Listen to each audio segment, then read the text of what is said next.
Un peu plus tard, Noé lâche une colombe qui revient à son tour vers l'arche, car elle ne peut se poser nulle part. 7 jours plus tard, il envoie à nouveau la colombe.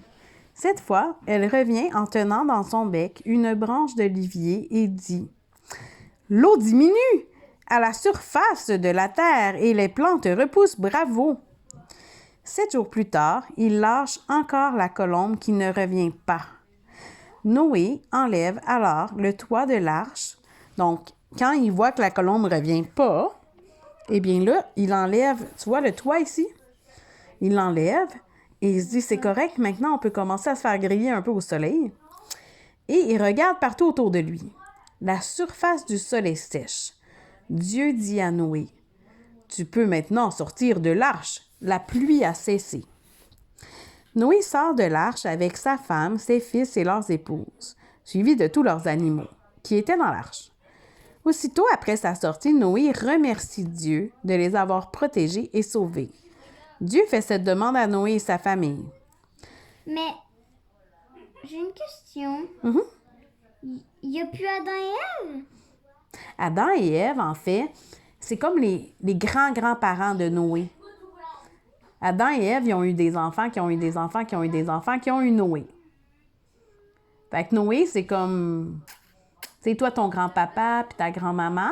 Mais c'est comme... Noé, c'est comme le grand-papa du grand-papa de...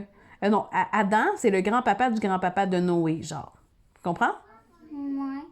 D'autres questions, ma poulette? Non, mais est-ce qu'ils sont vivants? Adam et Ève? Non, Adam et Ève sont morts. Ils sont morts de vieillesse, ils étaient trop vieux. C'est beaucoup d'années plus tard, ça. C'est les grands-parents des grands-parents. Donc, ils sont morts, mais ils ne sont pas morts dans le déluge, Adam et Ève. Ils sont morts avant le déluge. Ils sont morts avant la pluie. D'autres questions? Oui. Oui. C'est que le bateau, ben, comment il va faire? Parce qu'il y avait trop d'animaux. C'est un gros bateau. Très gros bateau. Puis ils ont prévu de la nourriture pour tous les animaux pour le temps qu'ils sont sur le bateau. Fait qu'ils ont amené de la nourriture. Comme moi, j'ai Elvis dans une cage. Je pourrais prendre le bateau avec Elvis puis la cage. Ben, il y avait une cage pour les lions, une cage. Il est pas lourd, Elvis. Il est trop petit. Oui, mais... Minuscule. Ben oui, mais t'avais une cage pour les chevaux, une cage pour les lions. C'est comme ça. Hein? Il est petit comme ça. Bon, oui, il est tout petit. Mais t'avais des plus grosses cages pour les plus gros animaux qui avaient juste hâte de sortir de leur cage. D'autres questions? Non. OK. Aussitôt après sa sortie, bon, OK.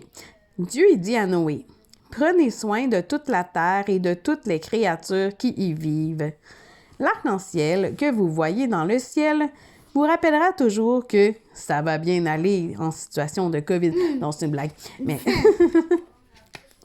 l'arc-en-ciel qu'on voit partout là, avec le COVID, mais dans ce temps-là, l'arc-en-ciel, ce qu'il voulait dire, là, c'était pas « ça va bien aller, il y a le COVID-19 ».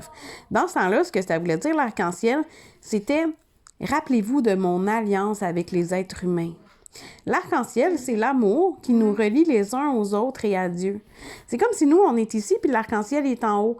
Fait que ça nous relie à Dieu. C'est pour dire, oubliez pas l'amour. J'ai pas envie de faire pleuvoir, puis d'être obligé de mettre de la pluie pour tout détruire la terre encore, là. Moi, Dieu, je vous aime. Et on a un arc-en-ciel d'amour entre nous. Pourquoi il fait ça quand même? Il les tue. Pourquoi il fait quoi? Pourquoi il les tue? Il a tué tout le monde? Ouais. Parce que tout le monde était trop méchant. Il n'y avait plus rien à faire avec eux. Ouais, Comme- il était plus capable de les contrôler. Il était plus capable de les contrôler. Il y avait comme... Les gens étaient trop méchants. Ils avaient décidé d'oublier Dieu. Fait que Dieu, il a mis de l'eau partout. Il s'est tanné.